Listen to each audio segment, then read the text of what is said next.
زول فلاون نتراجعو كنايا سواطاس دوين الكباري سوفاج le 12 mars. Partent nombreux.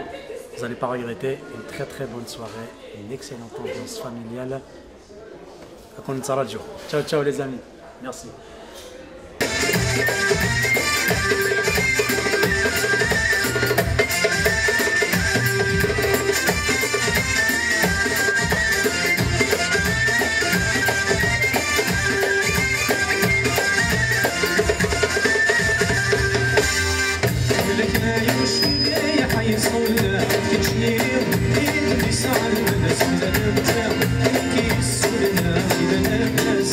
Let's